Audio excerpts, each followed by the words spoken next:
Hello all, welcome back to my YouTube channel. And ఈరోజు మీరు thumbnail చూసుంటే పిల్లోకి మేము చికెన్ ఎలా వండుతామనేది ఈ వ్లాగ్. సో ఇది very short and sweet. So first chicken boneless pieces అనేది వాష్ చేసి పెడతాము. పెట్టిన తర్వాత ఒక కుక్కర్ తీసుకొని, ప్రెషర్ కుక్కర్, అందులో పసుపు వేసి, నెయ్యి వేసేసి అండ్ కొంచెం వాటర్ లైక్ మునక్కుండా ఉండేలాగా, అంటే మునగనక్కర్లా, జస్ట్ ఉడకడానికి పెడితే చాలు. సో అలా స్టవ్ ఆన్ చేసి ఫస్ట్ ఆవిరి వచ్చాక అప్పుడు కుక్కర్ ప్రెషర్ పెట్టాలి. అలా మనం 6 విజిల్స్ వచ్చాక ఆపేసుకోవాలి, కుక్ అయిపోతాయి. అండ్ మేము ఇలా సైడ్కి తీసి పెడతాము.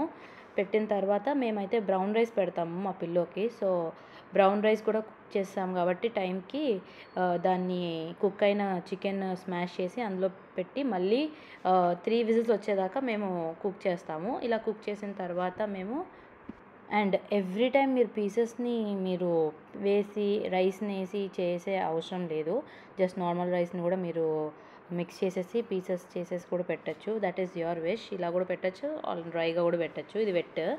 సో ఇలా పెట్టేసి రైస్ ఆరిపోయాక వేడి తగ్గాక దాని బౌల్లోకి షిఫ్ట్ చేసేస్తాం. అది స్టీల్ గిన్నెలో తినదు. So we have to maintain a plastic bowl for her.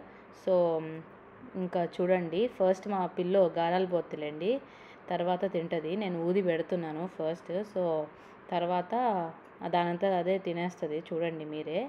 And ఇదేనండి పిల్లోది చికెన్ రెసిపీ. హోప్ మీకు యూస్ఫుల్ అయ్యిందని అనుకుంటున్నాను. అండ్ మీకు ఏదైనా డౌట్స్ ఉంటే ప్లీజ్ కమెంట్ బాక్స్లో కమెంట్ చేయండి. I clear them out. So ఇలా తినేసింది పీసెస్ అన్నీ వదిలేసి. So if you like my channel, if you like this cooking vlog, please do like, share and subscribe to my YouTube channel. Thank you for watching. Bye.